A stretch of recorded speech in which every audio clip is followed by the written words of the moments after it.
ये खास करके हमारे दादाजी पिताजी बोला करते थे कि एक तो रेडियो ले आना, थोड़ा समाचार वगैरह लोकगीत वगैरह सुन लिया करेंगे, है ना। तो भैया जब बेटा दिल्ली आता है और कुछ पैसा होता है तो एक रेडियो खरीद के पापा को फिलिप्स का दादाजी को भेज देते हैं। और वो बंदा जो होता है बहुत टैलेंटेड होता है, पढ़ा लिखा होता है कि बस बस बस बस मैं समझ गया ये कोई जोड़ने वाला काम है उनके लिए। तो वो रेडियो कुछ दिन चलता है और उसमें कुछ टेक्निकल फॉल्ट आने की वजह से वो रेडियो खराब हो जाता। अब बेटा जब दिल्ली से वापस गांव आता है तो बोलता है कि पापा जी वो रेडियो कहाँ? कह यार वो रेडियो खराब हो गया। खराब हो गया? हाँ। तो कर निकालो।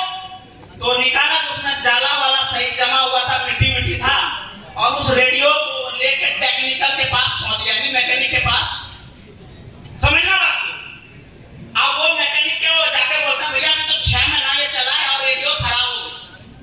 कर कोई बात नहीं सर, वेट करो 10 मिनट दो मुझे। तो करे फिर भी कुछ खर्चा तो बताओ।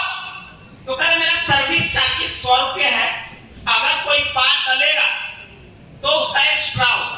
करे ठीक है, लेकिन बंदा एक था भाई, पढ़ा लिखा था, और पढ़े लिखे लोग ज्यादा दिमाग लगाते हैं यहाँ, है ना।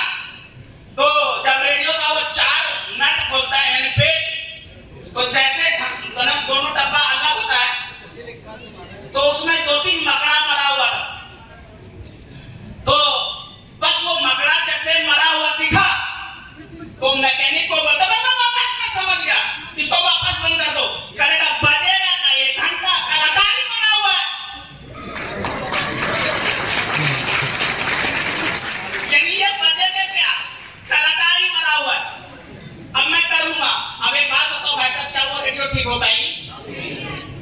रेडियो ठीक हो पाएगी? फिर हमारे नरेंद्र जैसे कोई बंदा मिला, नरेंद्र सर जैसे कोई बंदा मिलता है, कह रहा भाई साहब आपका दिमाग खराब है, इससे जैसा तो कोई बड़ा अपॉर्चुनिटी इस दुनिया में है नहीं। अब वो बंदा रेडियो ठीक करवा लेता, कोई बात नहीं 200 रुपए खर्चा होगा सर, करवा लो। यानी हम भी कहते हैं ना सर 16,000 17,000 लगाना है, जिंदगी बदल जाएगी, ऐसे समझाते हैं ना। अब वो रेडियो ठीक करवा के जब घर लाते हैं, अब उसके पिताजी कह रहे बेटा रेडियो ठीक हो गया? करा हाँ। तो वो गाय भैंस को काटने के लिए वो मशीन चला रहा था उसके पिताजी, और रेडियो फुल वॉल्यूम में चला दिया, और उसमें एक लोकगीत आया। वो लोकगीत कौन सा था पता है? एंगना में कुआं राजा डूब के मरूंगी। एक लोकगीत था, वो लोकगीत का क्या था? एंगना में कुआं राजा डूब के मरूंगी। उनके पिताजी ने गड़ासी उठाया, उस पर दे मारी रेडियो पे, कहा साला ये फंसाएगा। तो कहने का मतलब क्या? ये सारे सिचुएशन हमारे साथ आता है और हमें उनको कन्वर्ट करना पड़ता है। ठीक है, समझ में आ गई टेक्निकल बात? तो भैया यहाँ पे ज्यादा दिमाग लगाने की जरूरत नहीं है। अगर गुरुजी ने बोल दिया उठ तो उठ, बैठ तो बैठ। और यही कारण के वजह से एक इंसान जिनसे आज आपको मिलने का मौका मिलेगा, जो नहीं जानते हैं, मेरे वीर बहादुर गुरुजी के बाद जोरदार ताली। जहां तक मैं जानता हूं 5वीं पास हैं और 60 लाख की ओडी मेंटेन करते हैं, लेकिन बीए एमए वाले शायद आपके पड़ोस में बैठे होंगे, उनको पूछ लो कौन सा गाड़ी मेंटेन करते हैं। क्यों? क्योंकि उन्होंने दिमाग नहीं लगाया, चले हुए राह पे चले हुए, अपना रास्ता बनाने की कोशिश नहीं करी उन्होंने। जो सीखा वो टीम को सिखाया। और यहाँ पे क्या है? सीखो सिखाओ और बीच में पैसा कमाओ।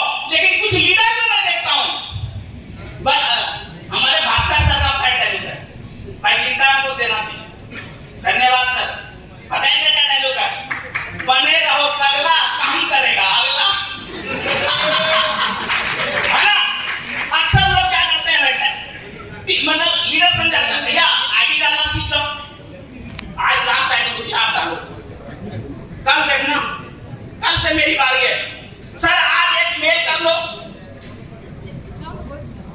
के माध्यम से ऊपर से एक नोटिस आया